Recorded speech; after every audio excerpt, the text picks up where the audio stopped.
What if I told you that one man tried to resurrect the Roman Empire 50 years after it had already died?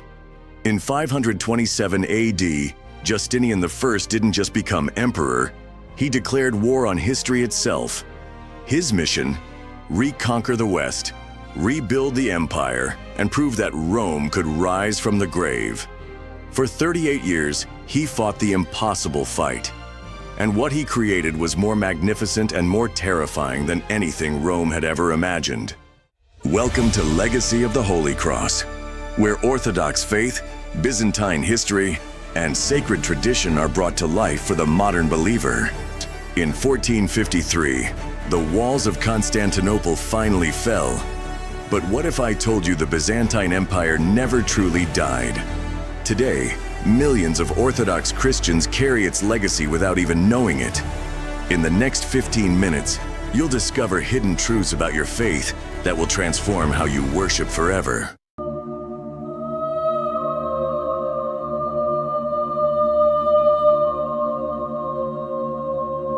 Before we explore the sacred architecture that shaped Orthodox worship, claim your free Byzantine Heritage Guide.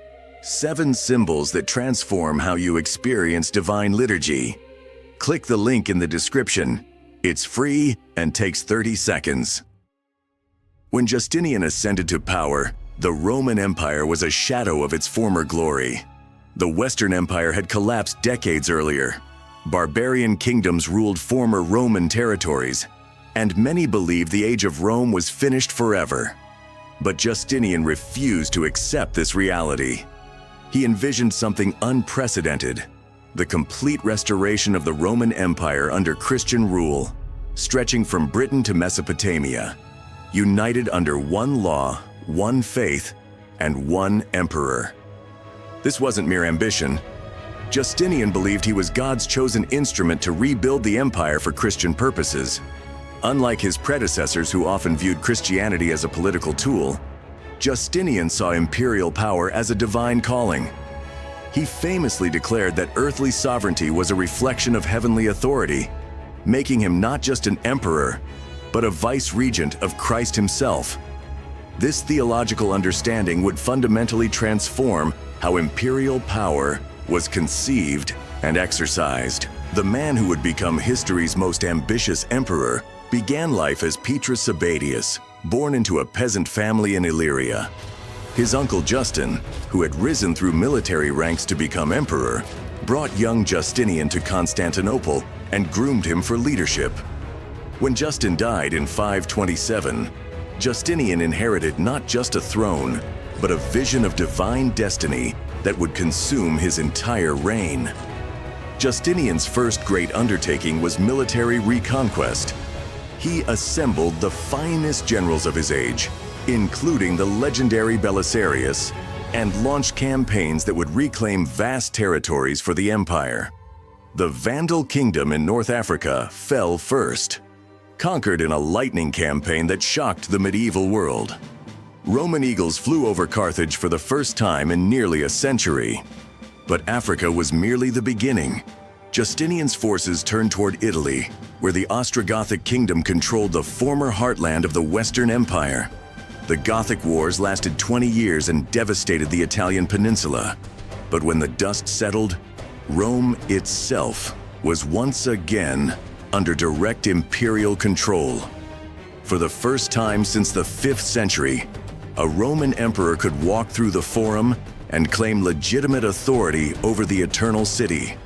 The reconquest extended to southern Spain, where imperial forces established footholds that would last for generations. At its height, Justinian's restored empire controlled more territory than any ruler since Constantine, stretching from the Atlantic to the Euphrates. The Mediterranean truly became a Roman lake once again. Yet Justinian understood that military conquest alone could not restore the empire. True restoration required legal and spiritual unity. This conviction led to his greatest and most enduring achievement, the Corpus Juris Civilis, known to history as the Justinian Code. This wasn't merely a collection of laws, but a revolutionary attempt to create a unified legal system based on Christian principles. The code represented something unprecedented in human history: a complete legal framework that synthesized Roman jurisprudence with Christian theology. Previous emperors had issued individual laws regarding Christian practice, but Justinian created an entire system where Roman law served Christian purposes. The code explicitly stated that the emperor ruled by divine grace, and that all law flowed from this sacred authority. This legal revolution had profound implications for Orthodox Christianity. The code established the emperor as the protector of Christian orthodoxy, responsible for maintaining doctrinal unity and suppressing heresy. It defined the relationship between church and state in terms that would influence Byzantine political theory for centuries. The emperor wasn't merely a secular ruler who happened to be Christian. He was a sacred figure whose very authority derived from his role as God's representative on earth. The code's influence extended far beyond the Byzantine Empire. When Western Europe began its legal revival in the medieval period, scholars rediscovered Justinian's compilation and made it the foundation of civil law systems across the continent. Even today, legal systems in dozens of countries trace their origins to principles first articulated in Justinian's Code. The marriage of Roman legal tradition with Christian ethics created a framework that has endured for 15 centuries.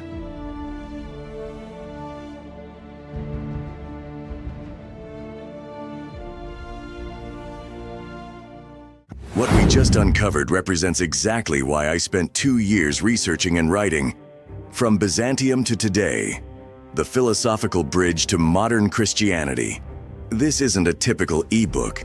It's an 80-page academic exploration featuring 13 comprehensive chapters full of reference material. From the Cappadocian Fathers to Byzantine legal codes that still influence modern law, from women's hidden influence in imperial Christianity to the philosophical exchanges between Byzantine and Islamic thinkers. This scholarly work connects every historical moment we discuss to your modern Orthodox faith. Church leaders, seminary students, and serious Orthodox scholars, consider this essential reading. Click the link in the description and get this valuable academic resource. Justinian's vision of Christian empire found its most spectacular expression in the Hagia Sophia, the great cathedral that dominated Constantinople's skyline. When the original church burned during the Nika riots of 532, Justinian saw an opportunity to create something unprecedented. A building that would demonstrate the power and glory of Christian empire to the world. The Hagia Sophia wasn't just a church, but a theological statement in stone and marble. Its massive dome, suspended seemingly by divine power, symbolized the heavenly realm touching the earthly. When Justinian first entered the completed cathedral, he supposedly exclaimed that he had surpassed Solomon. And indeed, no building in the Christian world could match its grandeur. The interior, shimmering with gold mosaics and filled with heavenly light, created a space where worshippers could experience the divine presence in tangible form. The cathedral served multiple purposes in Justinian's vision. It was simultaneously a place of worship, a symbol of imperial power, and a demonstration of Christian triumph over paganism.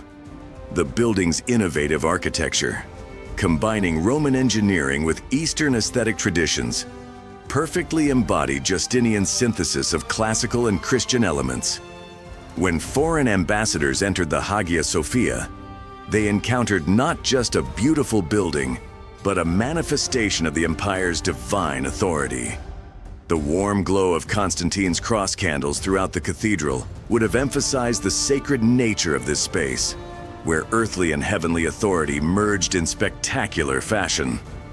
The building remains one of history's architectural marvels, a testament to Justinian's vision of empire as a reflection of divine order.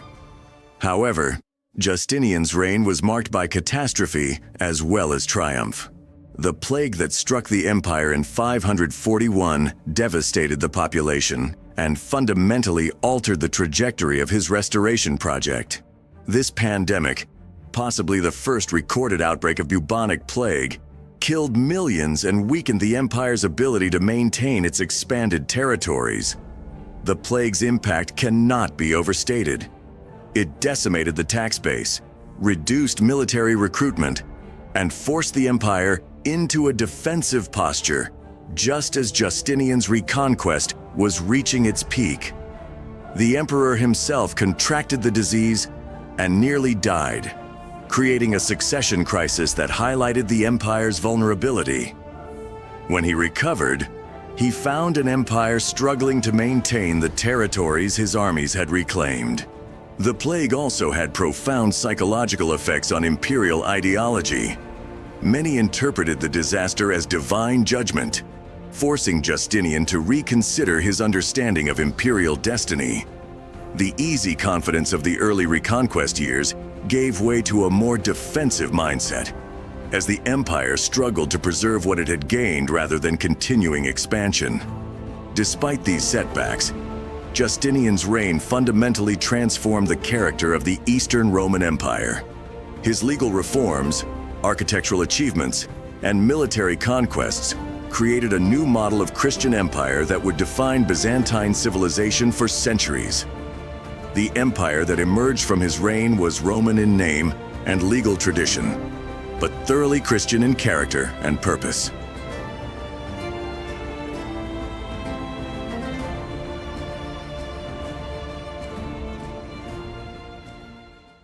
The Byzantine cross we see throughout Orthodox churches. You can wear this sacred symbol with our Byzantine cross collection. When you understand its meaning and wear it with reverence, you're carrying 1,500 years of Orthodox power. Click the link in the description.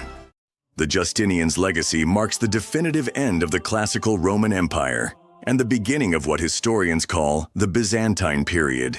His successors would rule territories that were increasingly Greek rather than Latin, Eastern rather than Western, and Christian rather than secular.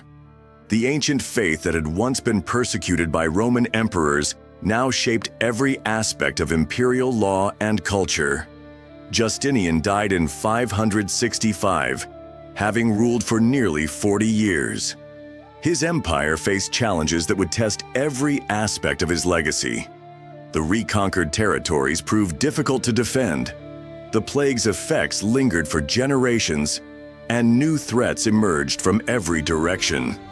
Yet the foundations he laid, the laws he codified, and the vision he articulated would endure long after his death. The emperor who called himself Roman created something new, a Christian empire that synthesized classical tradition with biblical faith, Roman law with Christian ethics, and imperial ambition with divine purpose.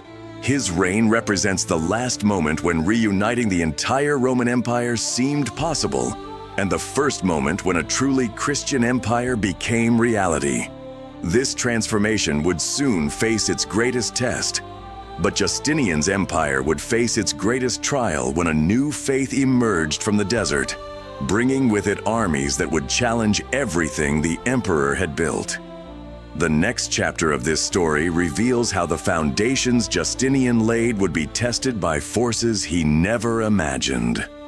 Subscribe to continue into the true Byzantine period, where Christian emperors would face trials that would reshape the medieval world forever.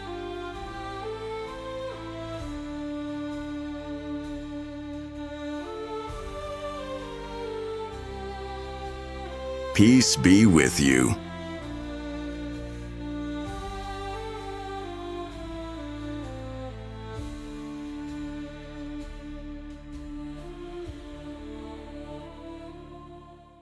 Transform your Orthodox understanding today. Download your free guide now. Deepen your knowledge with our ebook From Byzantium to Today. And wear your faith with our Sacred Symbols collection. Your spiritual transformation starts with action.